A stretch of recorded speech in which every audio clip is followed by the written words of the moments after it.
Hello, everyone. This is Mahlena Ray Johnson for Nerdy Girls with Mahlena Ray Johnson. And today's topic is part of our ABCs of How to Make Friends in Business series. D is for Dream Bigger.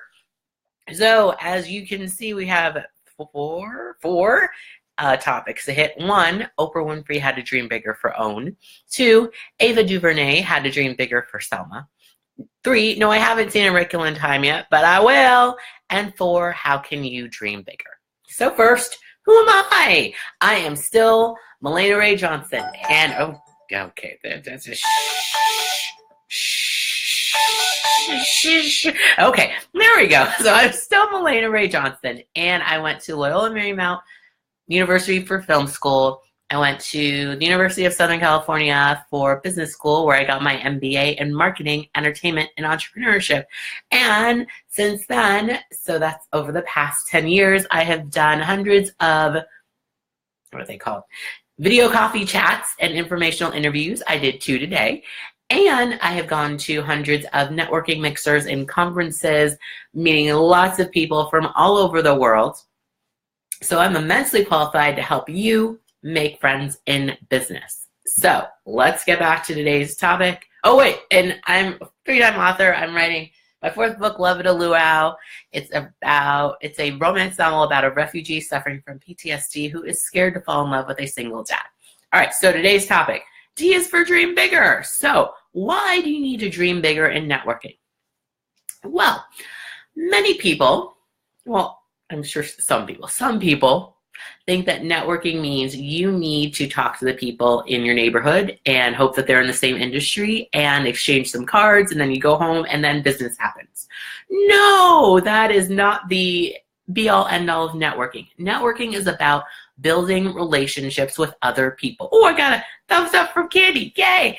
So networking is, again, about building relationships with people. It's not necessarily just people in your neighborhood or in your industry. It is also people with the same mindset. So one of the things that has really helped me over the past, let's say, 2 years, especially with video coffee chats and phone calls, I've done hundreds of them just this past year and a half, is that I wanted to think bigger, not just who is in my alumni group, who is having an event in my industry, who is available down the street for me to talk to so I don't have to go driving all over to California to meet people. It's also who shares my mindset that may not live in my city, my state, or even my country, or even my continent. So dreaming bigger of realizing that there are other people in the same situation as me who may live in a completely different city, who may live in a small town, who may live on an island like the island I grew up on in St. Thomas, that there are people all over the world whom I can connect with and build things with, even if we're not in physical proximity. So that's one way that I want you all to dream bigger.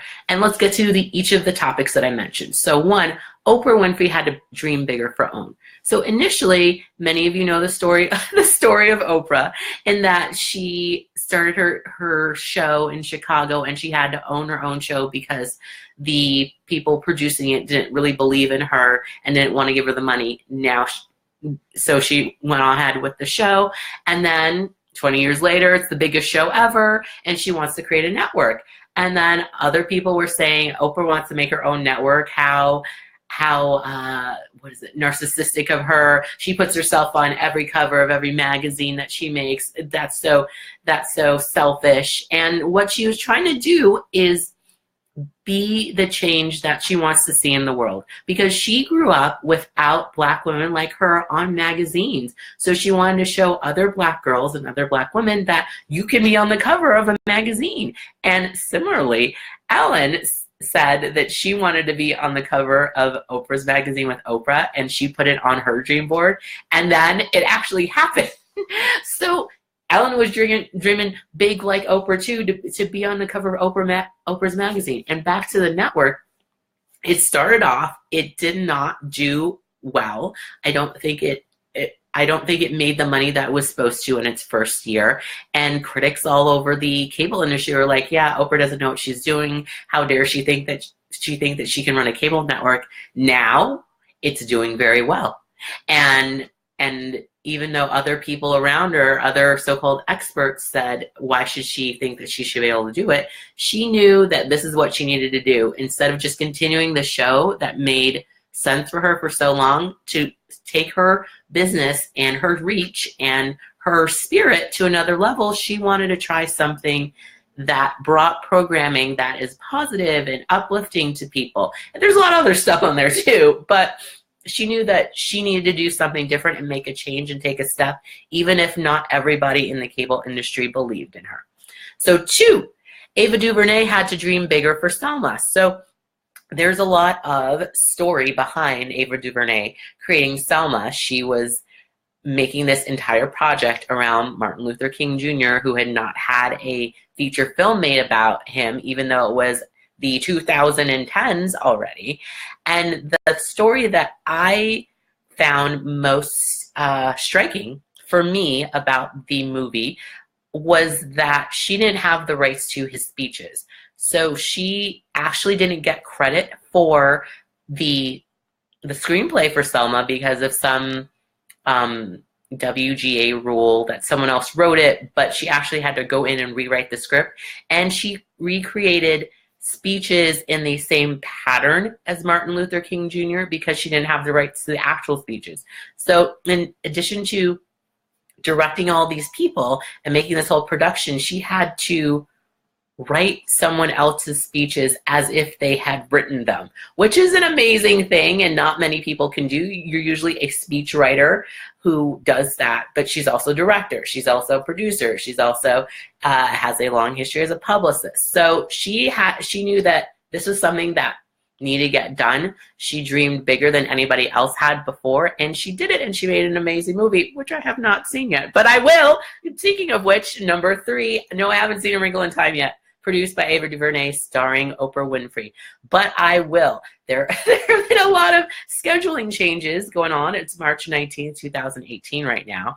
So going to see A Wrinkle in Time is definitely on my agenda. And I am excited because it looks amazing. And I would have loved to have seen a movie about a little black girl with glasses who doesn't fit in and had weird hair and eccentric parents and other people in their lives that don't necessarily fit the mold when I was growing up, but I didn't. So I had to wait until I was a grown-up to see it because Ava hadn't started making movies yet. But I want more of them to be made as well because all little girls need to be able to see themselves and imagine that they can do amazing things. And that's what I want to do with what I'm doing here in For Nerdy Girls. I don't necessarily want to make every project out there. I want to build this network so that we can find the strength together to get those projects made. I don't have to be the star. I don't have to be a director. I don't have to be a producer. I want to help people make the projects that I know need to be out there so that we can all use our talents in the best way possible and inspire other women and eventually smash the patriarchy. And 4, how can you dream bigger? Who are the people out there that you have not even considered that you can meet? Who are the people that may not live in your neighborhood or be in your industry or be part of your alumni network that you feel very strongly about, but you don't know how to reach them? I want you to think of 5 people who you think it would be awesome to meet, and also remember that meeting your heroes can sometimes be disappointing. But I want you to think of those 5 people and figure out ways to meet them. And this process is not about getting to each of these 5 people. I want you to think about how you can connect with those 5 people, and the journey is going to be the important part for you, not necessarily actually connecting with them. That would be awesome. But I want you to go through the process of how do I connect with these people? And what you learn in the process is going to be valuable along your journey in life in general. So again, I want you to remember D is for dream bigger. I want you to have big, big dreams. My big goal, my impossible goal, again, is to become a billionaire mom. Only 1 billion to go. So if you have any questions or comments, please leave them in the comment section of Facebook if you're watching this on Facebook. If you're not watching this on Facebook, then please email me at fornerdygirls@gmail.com. Again, that is fornerdygirls@gmail.com. And if you see this video and you say, I need to connect with Mahlena because I need help networking and I want to meet other cool entrepreneurs, she knows what she's doing, then email me at fornerdygirls@gmail.com and we will have our communication breakthrough session. Thank you so much for watching. Bye-bye.